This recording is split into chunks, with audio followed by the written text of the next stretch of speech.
अच्छा साहिल, पहले तो आप ये मुझे बताइए कि आप सोशल मीडिया पे इतने ज़्यादा पॉपुलर हो रहे जी। हैं, क्या राज़ है आपकी पॉपुलैरिटी आपके बारे में बात कर रहा है? नहीं, पॉपुलर तो मैं नहीं समझता अभी पॉपुलर हुआ हूँ। एक्चुअली हुआ ये कि मेरा जो ये एक्टिविज़्म है वो तकरीबन 1.5 साल से चला रहा हूँ। तो उसमें जब मैं स्टार्टिंग में ये काम शुरू किया था, तो मैंने अपनी आइडेंटिटी छुपा के रखी थी, क्योंकि आपको पता है कि जो ये एक्टिविज़्म है इसमें काफ़ी प्रॉब्लम आ सकता है एक इंसान को। तो मैंने आइडेंटिटी छुपा कर अपने इस एक्टिविज़्म पे मैं काम कर रहा था, लेकिन कुछ लोगों को ये बिल्कुल हज़म नहीं हुआ और पाकिस्तान के एक मुफ्ती ने मेरी बाकायदा आइडेंटिटी रिवील की, नाम, एड्रेस, एरिया और वो मेरा आधार कार्ड नंबर, ये सब उन्होंने मेरा रिवील किया। तो उसके बाद फिर मैंने सोचा कि चलो जब रिवील कर ही दिया है तो फिर सामने आके काम करते हैं। तो उस वजह से क्या हुआ कि लोगों में काफ़ी ज़्यादा एक्साइटमेंट आया और उसके बाद फिर मेन स्ट्रीम मीडिया में जब मेरा अपीयरेंस हुआ, उसके बाद फिर कई सारे लोग जो है वो चैनल से भी जुड़े और वीडियोस देखने लगे और इस तरीके से मैं समझता हूँ कि करोड़ों लोग अभी मुझे पहचानते हैं। जी, बिल्कुल काफ़ी लोग आपको पहचानने लगे हैं और काफ़ी लोग आपके बारे में बात कर रहे हैं। सबसे पहले तो मैं आपसे ये जानना चाहती हूँ कि आप मुझे आपके बारे में बताइए कि आप पहले कौन थे? और अब आप क्या आपका बिलीफ सिस्टम है, क्या मानते हैं? और अपनी अपनी ज़िंदगी में जो बदलाव आया है उसके बारे में थोड़ा आप मुझे बताएँ। जी, देखिए मैं बाय बर्थ एक मुस्लिम था और मेरी एज तकरीबन 36 ईयर्स है अभी और 2 अढ़ाई साल पहले मैंने इस्लाम को छोड़ा है और मैं इस्लाम को काफ़ी सच्चा मज़हब मानता था, बल्कि उसके जितने अहकाम है या जो चीज़ें करना होता है, नमाज़ पढ़ना, रोज़ा रखना और दीन की दावत देना, ये सब मैं करता था। बल्कि नमाज़ें जो है वो इतनी लगन से और यानी इतनी इंटरेस्ट से मैं पढ़ता था और उसके बाद जैसे कि मैंने बताया रोज़े रखना, उसके बाद मैं डॉक्टर ज़ाकिर नायक का बहुत बड़ा फ़ैन था, तो उनकी ऑलमोस्ट ऑल दी वीडियोस जो भी अवेलेबल है टॉपिक्स पे, वो मैंने देखी हुई थी। तो मैं लोगों में दावत का काम भी करता था, लोगों को इस्लाम की तरफ बुलाता था।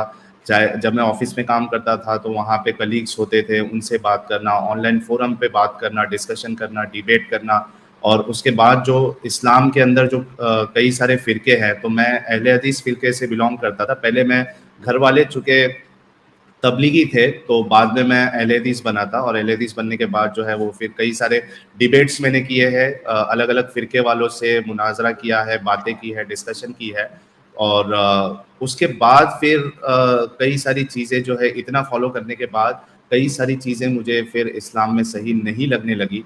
जब मैं इस पे गौर-व-फ़िक्र करने लगा, मेरे अंदर की इंसानियत इस बात को गवारा नहीं कर रही थी कि मैं एक इंसान भी रहूँ अच्छा और मुसलमान भी रहूँ, इसलिए मैंने 2.5 साल पहले इस्लाम को छोड़ दिया। तो आपके अंदर जो सवाल पैदा हो रहे थे, आपने कभी उन सवालों का किसी जो बड़े धार्मिक लीडर होते हैं या कोई ऐसे आलिम होते हैं, उनसे कभी आपने जवाब तलब करने की कोशिश की कि आप जो मेरे अंदर ये सवाल उठ रहे हैं, आप इनके क्या सैटिस्फैक्टरी आंसर दीजिए? जी, बिल्कुल ये ऐसा नहीं हुआ कि बस मुझे इस्लाम पे डाउट आया और मैंने इस्लाम छोड़ दिया। मैंने उलमा से भी बात की है, इस्लामिक स्पीकर्स जो काफ़ी फ़ेमस है, जिनके लाखों में सब्सक्राइबर है, जो मुझे पर्सनली मैं उनको जानता हूँ, वो मुझे जानते हैं। बाकायदा मैंने उनसे घंटों-घंटों बातें की है, डिस्कशन किया है। मेरे जो दोस्त लोग जो मेरा एक ग्रुप था पूरा मुनाज़रे का, मैंने उसमें से कुछ दोस्तों के साथ बातें की है, देवबंदी मुफ्ती के साथ बातें की है। यानी मैंने बातें की है, डिस्कशन किया है, यूट्यूब में जितने भी उलमा के वीडियोस आते हैं फेमस फेमस, उनके उन टॉपिक्स पे मैंने वीडियोस देखे हैं, सब कुछ देख लिया मैंने। लेकिन चूंकि मुझे तसल्ली बख्श जवाब नहीं मिला उसका, यानी वो कन्विंसिंग नहीं लग रहे थे आर्ग्यूमेंट्स, तो मुझे फिर ये अंदाज़ा हो गया कि यार मैं इसमें अपनी ज़िंदगी वेस्ट कर रहा हूँ, बर्बाद कर रहा हूँ और मुझे इससे बाहर आ जाना चाहिए और फाइनली मैं इससे निकल गया। अभी आप क्या धर्म मानते हैं? क्या आपका बिलीफ है? आप किस चीज़ में विश्वास रखते हैं अभी? देखिए मैंने इस्लाम को छोड़ा है, उसके बाद मैंने कोई भी मज़हब, धर्म कोई भी मैंने अपनाया नहीं है, क्योंकि मेरी जो अंडरस्टैंडिंग है उसके हिसाब से द कॉन्सेप्ट ऑफ रिलीजन ही एक यानी फेक चीज़ कह लीजिए आप या गलत चीज़ कह लीजिए, मैं रिलीजन पे नहीं मानता। जहाँ तक गॉड का बिलीफ है, तो आप मुझे एग्नोस्टिक कह सकते हैं, आप मुझे एथियस्ट कह सकते हैं और वो इस वजह से क्योंकि मेरे लिए अभी खुदा का वजूद यानी खुदा है या नहीं है ये मायने नहीं रखता है। It's not important for me to know whether God exist या गॉड एग्जिस्ट नहीं करता। मेरे लिए ये ज़्यादा मायने रखता है कि जो ज़िंदगी मिली है हमको, उसे हमें कैसे जीना है और लोगों के लिए क्या किस तरीके से भलाई करना है और इंसानियत लोगों के अंदर कैसे आ जाए, खुद के अंदर कैसे आ जाए, ये मेरे लिए ज़्यादा इम्पोर्टेंट है। इसलिए जो कभी मेरे से कोई डिस्कशन करने भी आता है तो मैं इस टॉपिक पे डिस्कशन नहीं करता हूँ कि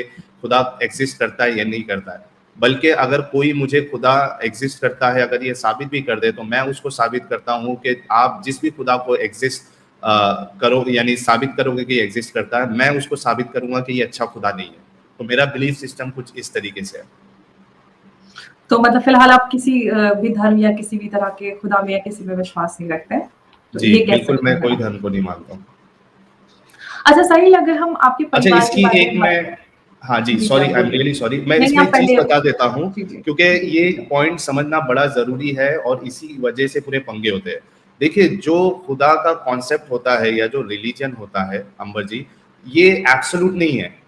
यानी जो खुदा का तस्वुर है चाहे वो कोई भी रिलीजन में हो, वो अंडरस्टैंडिंग की बेस पे होता है, किसी के एक्सपीरियंस की बेस पे होता है, आप क्या चीज आपके लिए माननीय है उस बेसिस पे होता है। ये एब्सोल्यूट ट्रूथ नहीं है कि आसमान में खुदा दिख रहा है और यानी फिर भी आप इनकार कर रहे हो। आप समझ रहे हो मेरी बात? खुदा को किसने देखा नहीं है, हर किसी की हर एक अंडरस्टैंडिंग के हिसाब से उसका रिलीजन है या उसका खुदा का कॉन्सेप्ट है।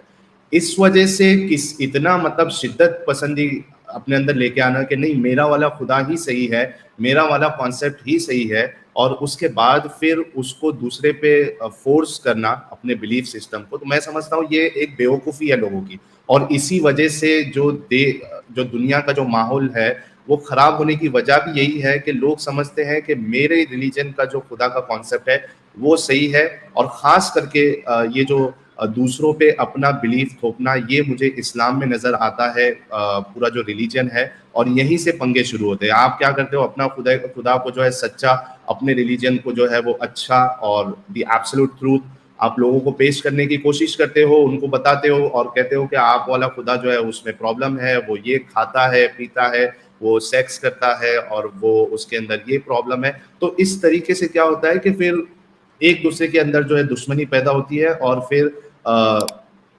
फिर देश का भी माहौल खराब होता है और पूरी दुनिया का माहौल खराब होता है। और ये बड़ा एविडेंट है, ये कोई छुपी हुई बात नहीं है, हम सबके सामने ये चीज कि रिलीजन के नाम पे जो दंगे फसाद और दोस्ती खराब हो जाना, रिश्तेदारी खराब हो जाना, क्या वजह है? रिलीजन एक वजह है इसकी। जी जी, बिल्कुल आपने सही ये आकलन किया है, क्योंकि कहीं न कहीं हर धर्म के इंसान को ये लगता है कि हमारा धर्म सबसे ऊपर है और सबसे बेहतर है। लेकिन हम सबके लिए जो भी हम धर्म मानते हैं, मैं मुस्लिम हूँ, कोई हिंदू है, आप एथिस्ट हैं, आपको जो भी लगता है सबको अपना तरीका सही लगता है। लेकिन हम अपनी सोच दूसरों पे नहीं थोप सकते हैं, और हम दूसरे के ओपिनियन का या उनकी सोच है उसका हम सिर्फ सम्मान कर सकते हैं। अगर हम ये सीख जाएँ तो बिल्कुल हालात बहुत बेहतर हो सकते हैं। लेकिन अफ़सोस है कि हम ऐसा होते देखते नहीं है, हम अपनी ही सोच और अपनी चीज़ें दूसरों पर थोपने की बहुत ज़्यादा कोशिश करते हैं, और इसी जंग में हम देखते हैं उसका नतीजा ये है कि हमारे देश में भी लगातार हालात बिगड़ते जा रहे हैं। और अभी जो ज्ञान वापी वाला मसला चल रहा है उससे भी कई सारे ऐसे मसले जुड़े हैं। जब शिवलिंग की बात आती है उसको लेकर भी सोशल मीडिया पे हमने देखा काफ़ी मीम्स बने, लोग ट्रोल कर रहे हैं, तो ये सारी चीज़ें तो हमें आए दिन देखने के लिए मिलती रहती हैं। अच्छा साहिल, अगर हम आपके परिवार के बारे में बात करें तो जब आपने इस्लाम छोड़ा या इस तरह के सवाल आपके अंदर आए, तो इस्लाम छोड़ने के बाद आपके परिवार का क्या रिएक्शन था? उन्होंने आपको सपोर्ट किया या क्या रहा वो? जी जी बिल्कुल। देखिए एक्चुअली मैंने मेरे घर वालों को कई बार झटके दिए हैं वो इस तरीके से कि इस्लाम में एक जो मुसलमान होता है, और मतलब अक्सरियत लोगों की ये होती है कि अगर एक मुसलमान जो एग्जिस्टिंग फिरका है, यानी अगर उसके घर वाले सुन्नी है, बरेलवी है, अगर वो इस्लाम ना छोड़े, सिर्फ बरेलवी से वो देवबंदी भी हो जाए तो भी घर में झगड़े फसाद हो जाते हैं। आप मेरी बात समझ रही है? अभी पता नहीं आपको ये इस बात का एक्सपीरियंस हुआ होगा या नहीं हुआ होगा। तो ये जो जी, जी, वैसे मैं कट्टर नहीं, मैं जानती कट्टर हूँ जो ये, बट सोच मुझे है, जी। जी, ये जो कट्टर सोच है कि एक मुसलमान ये भी बर्दाश्त नहीं करता है कि उसका कोई घर वाला जो है वो एग्जिस्टिंग फिरके से दूसरे फिरके में जाए।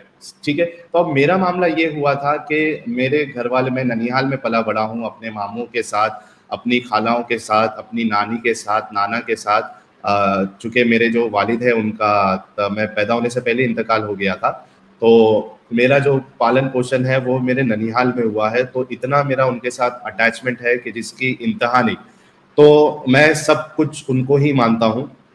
तो घरवाले जो है वो जो तबलीगी है अभी भी, तो जब मैं अहले हदीस हुआ था तभी भी घर पे बहुत पंगा हुआ था, बातें बंद हो गई थी हमारी, क्योंकि मतलब जब मैं कमाने-धमाने लगा था तो मैं और मेरी माँ जो है फिर वो अलग घर में चले गए थे, क्योंकि वो घर भी थोड़ा छोटा था, हम लोग बहुत ज़्यादा अमीर परिवार से नहीं थे, लोअर मिडिल क्लास से मैं बिलॉन्ग करता हूँ।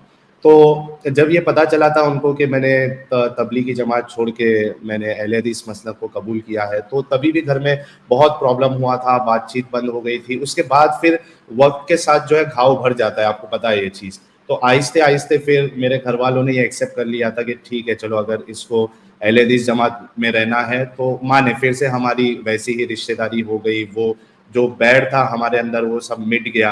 तो एक झटका मैंने उनको ऑलरेडी दिया था जब मैं अहले हदीस हुआ था।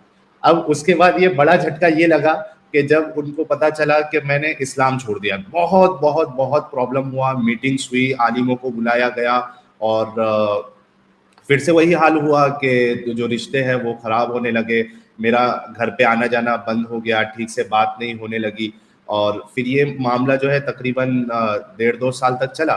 अच्छा, उसके बाद फिर क्या हुआ, फिर वो घाव जो है वो भरता गया और लोग फिर से मतलब एक्सेप्ट करना शुरू किए कि ठीक है यार, नहीं मान रहा है तो फिर कोई नहीं है, तो थोड़ा सा फिर से हमारा रैपो बनने लगा घर वालों के साथ।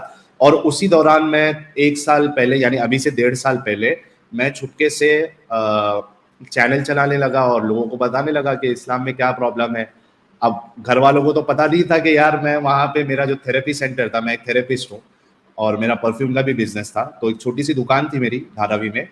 तो वहाँ बैठ के मैं रात में एक्टिविज्म करता था, घर वालों को बता दिया था कि एक जॉब लगा है मुझे, work from home, US shift है, तो मुझे रात में काम करना पड़ता है, तो मैं जाके दुकान पे ये एक्टिविज्म चला रहा था। उनको, घर वालों को, किसी को कुछ खबर नहीं है।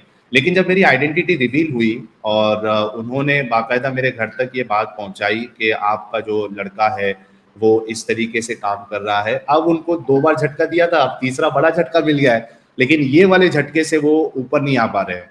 यानी वो इस बात को कबूल ही नहीं करना चाह रहे कि यार हमारा बेटा वो इस तरीके से, हमारा घर वाला इस तरीके से काम करे। तो काफ़ी प्रेशर भी आता है घर से कि ये सब बंद करो, अगर आपको इस्लाम नहीं मानना है तो ठीक है, मत मानो, लेकिन इस तरीके से लोगों को आप जो है वो दावत मत करो। जी। अच्छा साहिल, आपने एक बात बताई कि पाकिस्तान के एक मुफ्ती ने आपकी आइडेंटिटी रिवील की, तो आपकी आइडेंटिटी उन तक किस तरह पहुंचे? आपके डॉक्यूमेंट्स, जैसे आपने कहा आधार कार्ड और सारी चीजें उन्होंने पब्लिक की, उन तक आपकी जानकारी कैसे पहुंची? असल में क्या हुआ अंबर जी कि मैं, मेरे एरिया में ऑलरेडी काफ़ी फेमस था इन चीज़ों को लेकर कि मैं दावत का काम करता हूँ। ठीक है, मेरे हाथ में कभी किताबें होती थी, मैं कहीं मुनाजरा डिबेट्स करने जा रहा हूँ, तो कई सारे जो मेरे एरिया के मुसलमान हैं वो मुझ पे डिपेंडेंट थे, ख़ास करके जो अहले हदीस मसलक वाले हैं कि अगर कोई देवबंदी से बात करना है, बरेलवी से बात करना है, तो ये एक बंदा है जो जाके बात उनसे कर सकता है, उनकी बोलती बंद कर सकता है। तो ऑलरेडी मैं काफ़ी लोगों में, मतलब वहाँ जो मेरे एरिया वाले हैं उनमें काफ़ी फेमस था, और जो दावा सेंटर्स होते हैं उनसे भी मेरा कांटेक्ट था, तो उनके थ्रू से भी मैं दूसरे एरिया में इस्लाम की तबलीग करने के लिए जाता था। बाकायदा हमारे एरिया में एक स्टेज प्रोग्राम हुआ था उलमा का, उसमें मैंने एक लेक्चर दिया था अल्लाह का तारुफ स्टेज पे, और हज़ारों लोग जो है वो उस लेक्चर को सुन रहे थे। तो ऑलरेडी मैं, लोग मुझे जानते थे, मेरी आवाज़ काफ़ी यूनिक है, मेरी पर्सनालिटी यूनिक है, इतनी बड़ी पहले मेरी दाढ़ी थी, जॉब करता था तभी भी इतनी बड़ी दाढ़ी थी मेरी। तो और चूंकि मैं ये मुनाजरे वाले ग्रुप से जुड़ा हुआ था कि इससे बात करना, उससे बात करना, और जो मेरे ये ग्रुप के जो दोस्त लोग हैं, उसमें से एक जो मेरा दोस्त है, रिजवान नाम है उसका, वो चैनल पर उसने मेरी वीडियो सुनी और वो पहचान लिया मेरी आवाज़, और कुछ और भी चीज़ों से उसको पूरा यकीन हो गया कि ये बंदा जो है वो यही बंदा है जो हमारा दोस्त है और ये कर रहा है।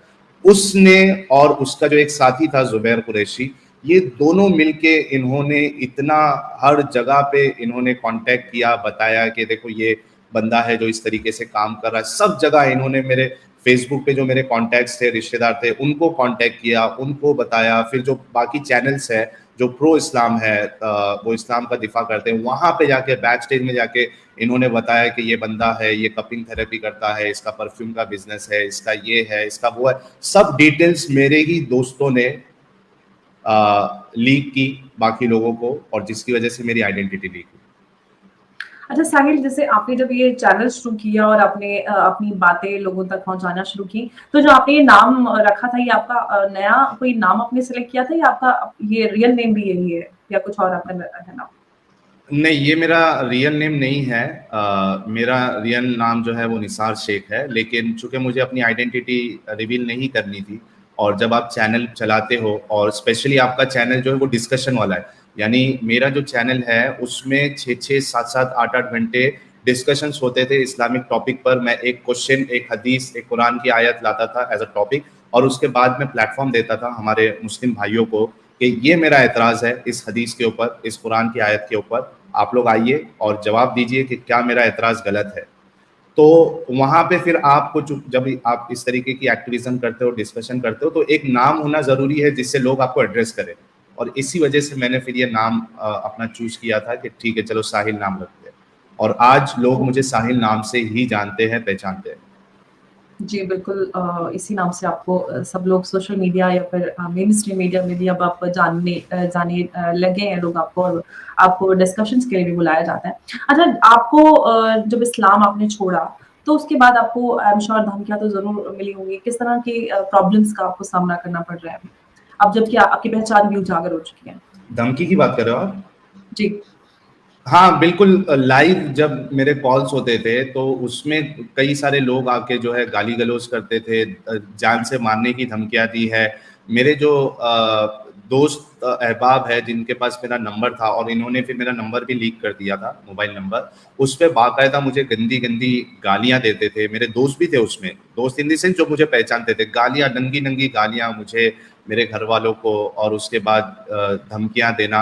और अब आपने देखा होगा टाइम्स नाउ न्यूज़ चैनल पे जब मैं गया था डिस्कशन के लिए, तो वहाँ कादरी साहब है, जब उनसे मैंने कुछ सवालात रखे तो वो इतना भौखला गए, उनका बीपी इतना बढ़ गया, इतना परेशान हो गए कि चैनल पे उन्होंने, मतलब जो करोड़ों लोग देखते हैं चैनल, उसमें उन्होंने धमकी दे दी। तो धमकियां मिलना जो है ये आम चीज हो गई है, लेकिन मैं इससे डरने वाला नहीं हूँ किसी की धमकी से, क्योंकि सबसे पहली बात तो ये है कि मैं मुसलमानों को बुरा नहीं समझता हूँ। मैं समझता हूँ कि मुसलमान खुद इस चीज़ के विक्टिम है और उनको ये सब चीज़ें पता ही नहीं है, तो मैं उन पे ब्लेम करता ही नहीं हूँ। और हमारे भारत के मुसलमान जो है वो काफ़ी अच्छे हैं, और जैसे कि मैंने बताया उनको ये सब चीज़ें पता ही नहीं है, तो सारे मुसलमान ऐसे नहीं होते। हाँ, इक्का दुक्का हो सकता है जो सरफिरा हो और वो आके मुझे नुकसान करने की कोशिश करे। आम तौर पे मुसलमानों से मुझे मोहब्बत है। मैं तो कभी कभी आज भी सोचता हूँ कि जो ये डर लगता है लोगों को कि मुसलमान इतने बुरे नहीं है, मुसलमान यार, हाँ बुराइयां है, लेकिन इतना बुरा मत समझो कि आप उनको जो है सोशल बॉयकॉट करना शुरू कर दो, आप उनको जो है घर देने से मना कर दो, ऐसे नहीं करो। है, बुराइयां है, प्रॉब्लम है, लेकिन इतनी नहीं है जितनी आप समझ रहे हो। मैं तो कभी कभी सोचता हूँ कि इतना खतरा होने के बाद, खतरा तो है क्योंकि सरफिरोज से तो बचा नहीं जा सकता, लेकिन फिर भी मैं कभी कभी सोचता हूँ कि लोगों का डर निकालने के लिए मैं बिंदास कोई बड़ी मस्जिद में चले जाऊँ, आलिमों के पास चले जाऊँ और उनसे खुल के बातें करूँ, और देखो लोग भी, मतलब उनको पता चलेगा कि कोई मुझे ऐसा आके मार नहीं देगा। तो खतरा है भी, खतरा नहीं भी है, मैं इस तरीके से समझता हूँ। ओके, तो मतलब ये नहीं कह सकते कि बिल्कुल आपके पीछे सब लोग पड़ गए हैं, लोग धीरे-धीरे आपको एक्सेप्ट कर रहे हैं, ये आप कह सकते हैं फिलहाल?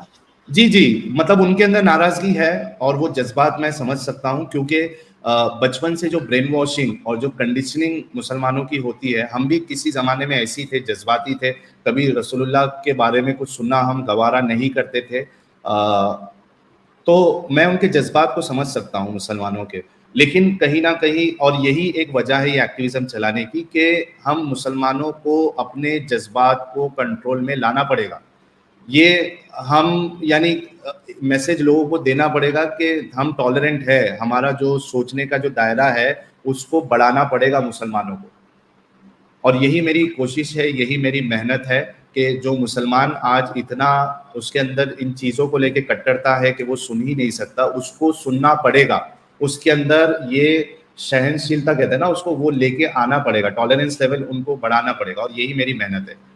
जी। जी, बिल्कुल जज़्बात तो एकदम भड़क जाते हैं, ख़ास तौर से मुसलमानों के तो सबसे ज़्यादा भड़कते हैं, कहीं पे कुछ हो जाए, तो सब लोग सड़कों पे उतर आते हैं। लेकिन अगर ये बदलाव आ सके, जैसे कि आपने कहा कि आप ये बदलाव लाना चाहते हैं, तो ये एक पॉज़िटिव इनिशिएटिव रहेगा क्योंकि हम जहाँ पर रहते हैं, लोकतंत्र में सबको अपने तरीके से कोई भी धर्म मानने की, ना मानने की, अपने तरीके से अधिकार मिला हुआ इजाज़त है, तो हम किसी पर कोई भी चीज़ थोप नहीं सकते। तो आप जो कर रहे हैं, वो आपका अपना अधिकार है, संवैधानिक अधिकार है। अच्छा, एक बात तो मैं एंड में आपसे पूछना चाहती हूँ कि आप लोगों से कुछ कहना चाहते हैं, कोई मैसेज है जो आप लोगों तक पहुँचाना चाहते हैं, कुछ ख़ास कहना चाहते हैं? मेरी लोगों से यही अपील है, खास करके मुसलमानों से, कि आप लोग रिलीजन को इतना सीरियसली ना लें। खुद ये मुल्ला मौलवी की चक्कर में आप ना फंसे। खुद कुरान और हदीस का आप मुताला करें, देखें, रिसर्च करें, तहकीक करें, और उसके बाद जो भी हम बताते हैं, खास करके अगर आप मेरी वीडियोस देखें या हम जैसे जो लोग हैं जो इस मूवमेंट में काम कर रहे हैं, हम जो भी बताते हैं स्क्रीन पर रेफरेंस बताते हैं, कुरान की आयत बताते हैं, हदीस बताते हैं, अपनी मर्जी से कुछ नहीं कहते, जो लिखा हुआ है स्क्रिप्चर में वही बताते हैं। तो आप लोग जाइए, तहकीक करिए, देखिए है नहीं है, उसके बाद फिर फैसला लीजिए कि क्या हम जैसे लोगों को नुकसान पहुंचाना चाहिए या नहीं पहुंचाना चाहिए। क्या हमको अपने अंदर इतनी सारी चीजें मालूम पड़ने के बाद भी अपने अंदर कट्टरता रखनी चाहिए या नहीं रखनी चाहिए। क्या इस्लाम ज़्यादा इम्पोर्टेंट है या एडुकेशन ज़्यादा इम्पोर्टेंट है, ये फैसला आप लोगों को करना पड़ेगा। आप लोगों को ये सोचना पड़ेगा कि हमारी कौम इतनी पीछे क्यों है, हमारी कौम में एडुकेशन की जो वैल्यू है वो इतनी कम क्यों है, हमारी कौम जो है वो तरक्की में पीछे क्यों है, हमारा नाम क्यों खराब है, लोग हमारे ऊपर सवाल क्यों उठा रहे। क्या उठे छुटे कोई भी आके यानी ऐसी ही आपका नाम खराब कर रहा है? क्या वाकई में किधर ना किधर प्रॉब्लम है? इन चीज़ों का, इन बातों का मुसलमान कौम को खुद यानी इस पे गौर करना पड़ेगा और फैसला लेना पड़ेगा कि कैसे हम बाकी लोगों की तरह तरक्की पे और एडुकेशन की फील्ड में, हर एक फील्ड में हम हमारा नाम हो।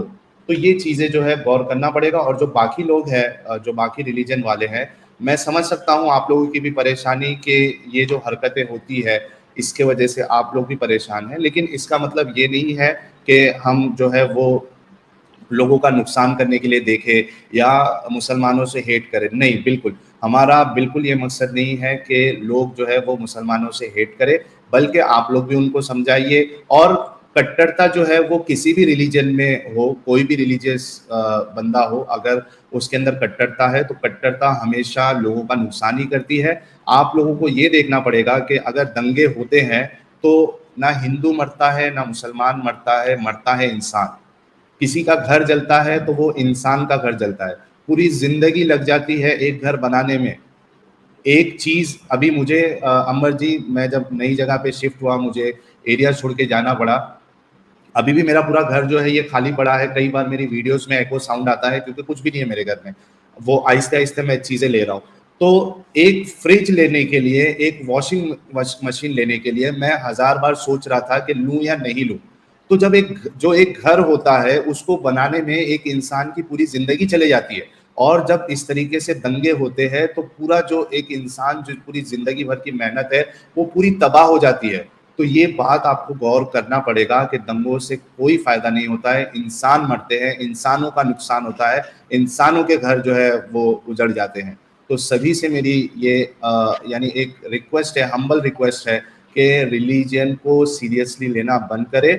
जहाँ तक स्पिरिचुअलिटी है वहाँ तक आप मानिए, अपने रिलीजन को, उसके तौर तरीके को और उसके जो जो भी चीज़ आप फॉलो करते हो उसको अपने तक रखिए। दूसरे पर वो चीज़ों को फोर्स ना करे, और इसी तरीके से जो है वो देश में भलाई भी आएगी, मोहब्बत बढ़ेगी, और उसके बाद हमारा देश जो है वो तरक्की भी करेगा। जी अम्बर जी।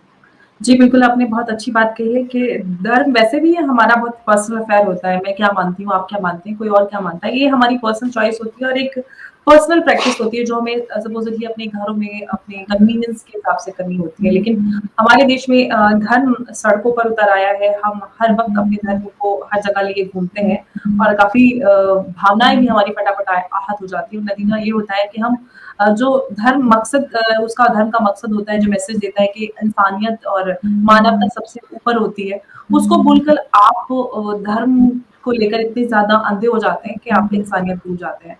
तो हमें इंसान बनने की ज़रूरत है, एक बेहतर नागरिक बनने की ज़रूरत है ताकि हमारे देश में बेहतर माहौल बन सके और जो सद्भावना और हम एकता की बात करते हैं, वो तभी मुमकिन है जब हम आपस में मिल-जुल कर रहेंगे। Thank you so much Sahil for joining my show and sharing your बहुत थॉट्स। शुक्रिया अंबर जी, आपने प्लेटफॉर्म दिया, इसका मैं दिल से आभारी हूँ।